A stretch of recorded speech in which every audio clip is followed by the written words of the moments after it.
Fulton Sheen, God and the Intelligence. Chapter 11. Is God organic with the world? Inasmuch as the purpose of the work is to examine the conclusions reached by modern philosophers about natural theology, we omit the scholastic arguments for the existence of God. The problem is not so much does God exist, as what is his nature, and how do we know that he exists? Hence the long testament we have given to the subject of religious experience. The ridicule heaped on the proof of the existence of God has little or no logical background. It is stated merely to prepare the way negatively for the non-intellectual substitutes. But before passing on the problem of this chapter, it may be well to note the comprehension and the extent of the 5 ways of proving the existence of God as given by St. Thomas. The 5 ways are based on 5 notes of the universe: movement, dependency, contingency, composition, and ordered multiplicity.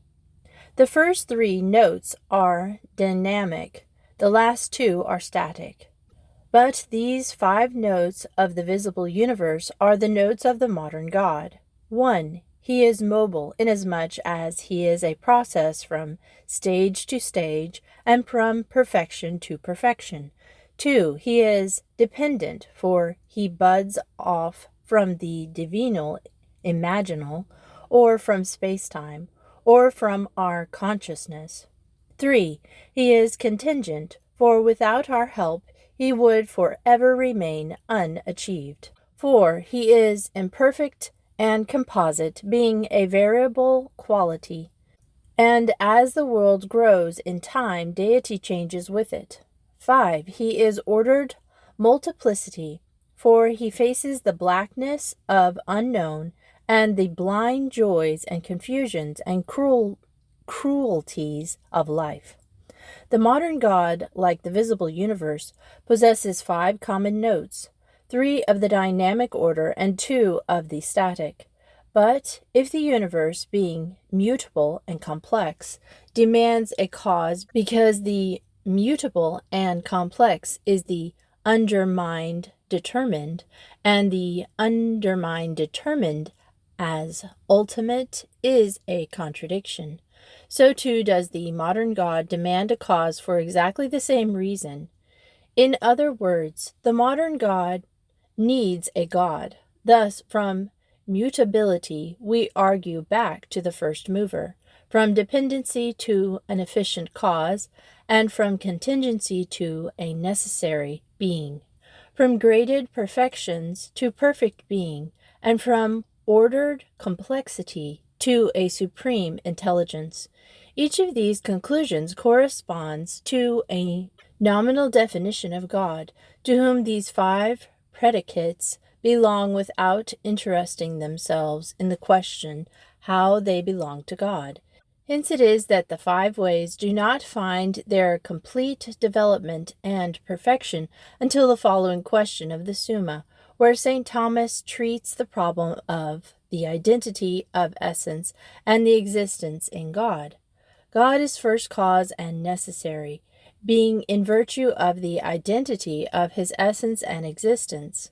All things else in the world are composed of determined and undetermined, the conditions and the unconditioned, of act and potency of essence and existence. In virtue of this composition they change, they evolve, they die. Evolution without composition is impossible. God is pure being, pure determination, subsisting being. He neither gives existence to himself nor receives it from another. He has no being, he is. There can be no such thing in him then as deity and goodness, as Professor Alexander believes. It is his nature to be. But it may be asked, will not God demand a cause as well as the universe or the modern God? There are some modern thinkers who are inclined to think so. Professor Pringle Pattison, for example, writes, Historically, the idea of God as a purely transcendent being, a cause or author of the universe, entirely distinct from an effect which is spoken of metaphorically as the work of his hands, carries us back to a primitive stage of pictorial thought like that of Zulus, mentioned by Taylor, who traced their ancestry back to Unkulankulu, the old one, who created the world. It meets us with something of a sublime simplicity in the opening words of Genesis. In the beginning, God created the heaven and the earth. Such a statement yields a temporary satisfaction to the craving for causal explanation, though it is not necessary to go beyond the child's question, who made God, to become aware of its metaphysical insufficiency. As has been not unjustly said, contentment with regress to a God creator or some similar notion is the true mark of speculative indolence. It is quite evident that there is here a confusion of two questions, one of which is legitimate and the other absurd. The two problems, why has the world a cause and why has God no cause, are distinct. The error is to roll the two problems into one and posit the pseudo-problem. Why is there being? To identify the being of God and the being common to all things is to suppose pantheism at the outset. It is absurd, Aristotle says, to ask the question, why is man a man? But it is not absurd to ask the question, why does man eat? It is also absurd to ask the question, why is being of God being, inasmuch as it is his essence to exist? But it is not illegitimate to ask why such a thing has being. In one case, the essence of a being is its existence. In the other, it is not. It is not our essence to exist. Therefore, we may validly ask the whence of our existence. In God the two are identical, hence the question cannot be asked. To demand, then, a cause for the first cause is merely to demand that which is first shall at the same time be second. It is to insist that the great cause of all shall at the same time not be the cause at all, though being an effect. This brings us more into the heart of the modern problems. It is quite clear that contemporary philosophy is inclining more and more to the notion of a God who is organic with the world. There are three reasons commonly advanced in support of this position. First, God and the universe are both in movement. Secondly, the only distinction between the two is that of consciousness, or value, or quality, but in no case is it an ontological separateness. Thirdly, creation, in the modern sense of the term, implies that God is organic with the world. Common sense philosophy, in face of the first argument, answers that every movement, even though it be the movement of a modern God, demands a mover distinct from it. What is revealed by sensible experience? It is movement, evolution, becoming change. It is certain as the sense testifies that there is movement in the world. God, too, according to modern philosophy, is in movement being, as he is, a process from stage to stage, that is, from perfection to perfection. The movement here referred to may be substantial or accidental, spiritual or physical, qualitative or local, and many with equal force be applied to a stone, a plant, an animal, a man, will, intelligence, spirit, or even the modern God of becoming. But everything which is moved by another. This principle, so clear to the intelligence and so confirmed by sense experience, has its foundation the principle that everything has its reason of being, either in itself or in another. What is movement but a passage from potency to act, or, in modern language, from the undetermined to the determined? The wood, says St. Thomas, is in potency to heat before it comes in contact with fire. The fire changes this potency into heat in act, or it changes the wood from an undetermined to a determined state. To deny that movement has need of a cause or of a mover is to say that the same thing is at once and under the same formal relation the undetermined and the determined, or mover and moved. This is impossible, as the undetermined determined is a contradiction. It is equally beside the mark to say that movement has no need of a thing which moves. The pure movement without a thing which moves is impossible, as is a thought without a thinker, or a volition without a will. There is never a landslide without land, nor a snowstorm without snow, nor a headache without a head. To say there can be movement without a thing that moves is to say that that which is in progress to a thing is the thing itself. Movement as movement can never be ultimate, either in the universe or in God. Movement implies duality, dissociation, and composition. By the very fact that a thing moves, it changes, for there is succession. What a thing is now cannot be what it was at first. If nature tends to unite, and if movement is duality, then movement can never be the end of nature. To make God this movement does not solve the difficulty, for to say that that which is determined to unity of process, is by its nature duality. Duality of movement is a contradiction. It is for this reason that St. Thomas says it is impossible that the will be the first thing willed, or that the first thing visible be the act of vision. Movement of itself can never be an end, because it is a tendency to an end. Running a race can never be identified with victory. Evolution is intelligible only in terms of being. To evolve is to be a becoming. To act is to be in existence. Since nothing can be the cause of itself, and movement has not in itself the reason of its being, it must have its cause in another. The sense, then, of the principle, everything which is moved by another, is not negative. It does not mean that nothing which is moved is ever moved by itself. We must understand it as affirming that everything which cannot move itself totally and with perfect sufficiency must be moved by another. Nor is this principle founded on a mechanical conception of the universe, as M. Bergson and Dr. Schiller and their followers believe.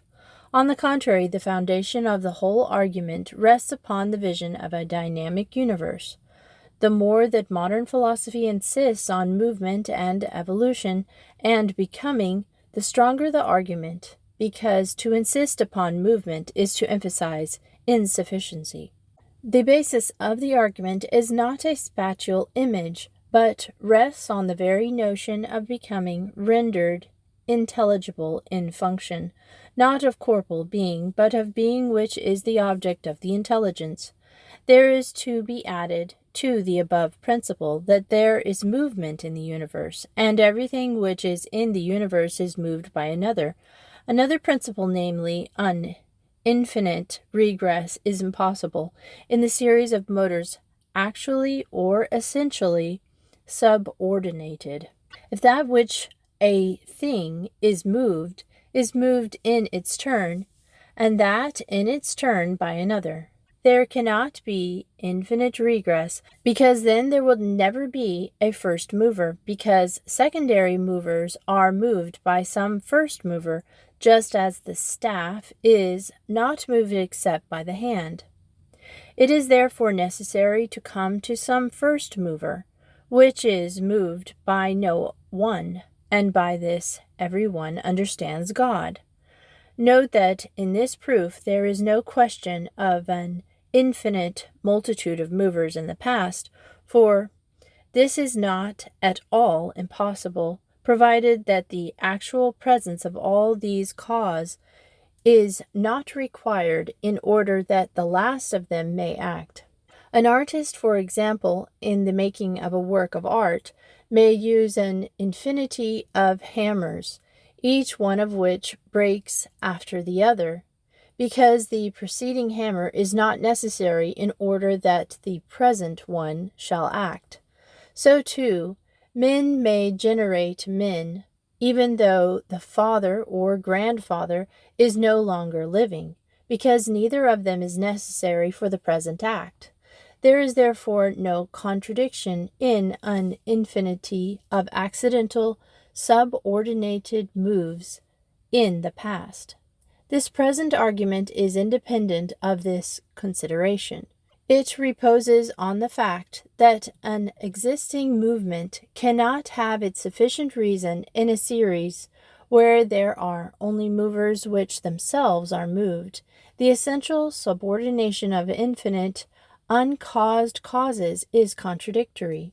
Multiply the number of movers as much as you will, you never get beyond the fact that all these movers are but instruments.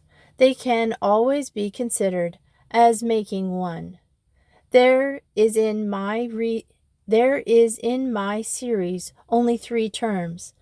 At the summit, the source, the activity; in the middle, the intermediaries, unique or multiple; and finally the results which this activity produces. Multiply intermediary causes into infinity, and you complicate the instrument, but you do not fabricate a cause.